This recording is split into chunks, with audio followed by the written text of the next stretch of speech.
আপনার সাথে যদি এরকম হয় আপনি লাইফের গুরুত্বপূর্ণ কাজগুলোতে ফোকাস করতে পারছেন না, রেস্টলেস ফিল করছেন, প্রোক্রাস্টিনেট করছেন, তাহলে আপনার হয়তো একটা ডোপামিন ডিটক্স দরকার। সো রিসেন্টলি আমি যে বইটা পড়ে শেষ করলাম সেটা হচ্ছে থিবো ম্যারিসের ডোপামিন ডিটক্স। আসলে আমি নিজেই কাজে ফোকাস করা নিয়ে অনেক সমস্যায় ভুগছিলাম, সো সেই কারণ থেকেই আসলে এই বইটা পড়া। এখন ডোপামিন ডিটক্স কি? ডিটক্স হচ্ছে আমাদের ভেতর থেকে টক্সিক জিনিসপত্র বের করে ফেলা। আর ডোপামিন হচ্ছে আমি যদি সহজ করে বলি, আমাদের ব্রেইনের একটা নিউরো ট্রান্সমিটার যেটা আমাদেরকে আনন্দ দেয় বা সুখ দেয়, এরকম কাজ করতে উৎসাহিত করে। যেমন ধরেন আপনার চকলেট কেক খেলে অনেক আনন্দ হয়, হ্যাপি ফিল করেন, এবং সেটা থেকে আপনি বেশি বেশি করে চকলেট কেক খান। বা ধরেন আমি যদি সোশ্যাল মিডিয়ার কথা বলি, ফেসবুক ইউটিউবের নতুন ভিডিও, লাইক, কমেন্ট আপনাকে আনন্দ দেয়, এক্সাইট করে। ওকে, কে মেসেজ করলো দেখতে ইচ্ছা করে, কে নতুন ছবি আপলোড করলো দেখতে ইচ্ছা করে, এবং এর ফলে আপনি আরো বেশি সময় ধরে সোশ্যাল মিডিয়া ইউজ করেন। এখন এক্ষেত্রে একটা প্রবলেম হচ্ছে, বিভিন্ন সোশ্যাল মিডিয়া কোম্পানিগুলো আপনার এই আনন্দ পাওয়ার জায়গাটা বুঝে গেছে, এবং তারা আপনার ব্রেন হাইজ্যাক করার জন্য আপনার জন্য ছোট ছোট নোটিফিকেশনের ব্যবস্থা করেছে, যেগুলো দিয়ে আপনাকে সোশ্যাল মিডিয়াতে আটকে রাখা যায়। কারণ আপনি যত বেশি সময় ধরে সোশ্যাল মিডিয়াতে টাইম স্পেন্ড করবেন, এই সোশ্যাল মিডিয়া কোম্পানিগুলোর ইনকাম তত বেশি। এখন এতে আপনার যে সমস্যাটা হচ্ছে, আপনি অতিরিক্ত সোশ্যাল মিডিয়া ইউজ করার ফলে ওভার স্টিমুলেটেড বা অতি উত্তেজিত হয়ে যাচ্ছেন, এবং এতে করে আপনার মনোযোগ ধ্বংসাত্মক জায়গায় নষ্ট হয়ে যাচ্ছে। ফলে আপনি আপনার লাইফের গুরুত্বপূর্ণ কাজগুলোতে ফোকাস বা মনোযোগ দিতে পারছেন না। সো এই বইয়ে এরকম 3টা উপায়ের কথা বলা হয়েছে, যেগুলোর মাধ্যমে আপনি আপনার ফোকাস বা মনোযোগ ফিরে পেতে পারেন। নাম্বার 1 হচ্ছে আইডেন্টিফাই ইওর বিগেস্ট মিস্টেক, অর্থাৎ আপনার মনোযোগ নষ্ট করার জন্য যেই জিনিসটা সবচেয়ে বেশি দায়ী সেটা খুঁজে বের করুন।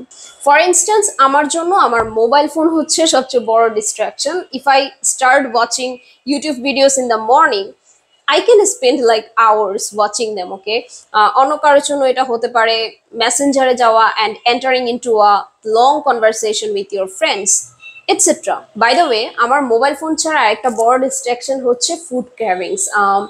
For some kind of unknown reason আমি যখন কাজ করতে বসি, আমার সব ডেলিশিয়াস খাবারের কথা মনে পড়ে, চকলেট খেতে ইচ্ছা করে, and then I go in front of the freeze, I eat chocolate, I eat chips, and it goes on and on. So yes, খুবই বাজে অবস্থা। দ্বিতীয় যে উপায়টার কথা বলা হয়েছে আপনার ফোকাস ঠিক রাখার জন্য, সেটা হচ্ছে আপনার ডিস্ট্রাকশনের পথে বাধা তৈরি করতে হবে। অর্থাৎ আপনার পরিবেশটা এরকম ভাবে সাজাতে হবে যেন আপনি ডিস্ট্র্যাক্টেড জিনিসগুলোর এক্সেস সহজে না পান। আমার ক্ষেত্রে আমি যেটা শুরু করেছি সেটা হচ্ছে আমি আমার মোবাইল ফোন সাইলেন্ট করে ড্রয়ারে লক করে রাখি, অ্যান্ড দেন চাবিটা আমি আমার পাশের রুমে গিয়ে রেখে আসি।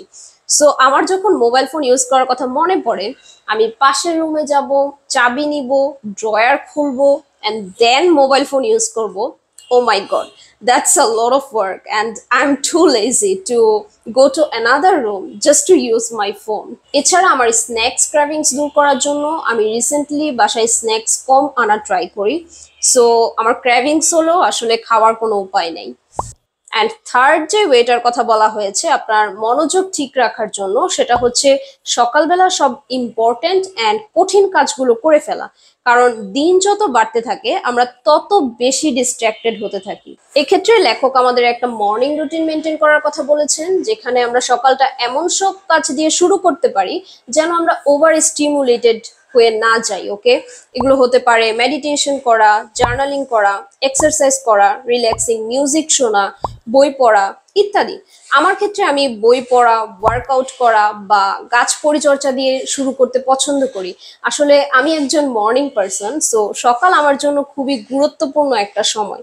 সো আমি চেষ্টা করি সকাল 11টার আগ পর্যন্ত আমার মোবাইল ফোনটা ইউজ না করার, সো দ্যাট আমি আমার সকালের সময়টা খুব ভালোভাবে ইউটিলাইজ করতে পারি।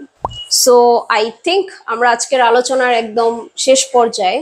সো সবশেষে আমি যে কথাটা বলতে চাইবো সেটা হচ্ছে আপনার মনোযোগ খুবই গুরুত্বপূর্ণ অ্যান্ড প্রিশিয়াস একটা জিনিস। ওকে, সো খেয়াল রাখবেন এটা যেন অপ্রয়োজনীয়, অকাজে, বাজে দিকে নষ্ট হয়ে না যায়। ওকে, এটা সম্পূর্ণ আপনার উপর ডিপেন্ড করে আপনি আপনার মনোযোগটাকে প্রোটেক্ট করে ভালো কোথাও কাজে লাগাবেন নাকি অন্য কাউকে ব্যবহার করতে দিবেন।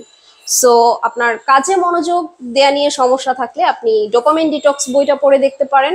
আশা করি উপকৃত হবেন। সো ইয়েস, আজকে এই পর্যন্তই, দেখা হবে অন্য কোনো ভিডিওতে।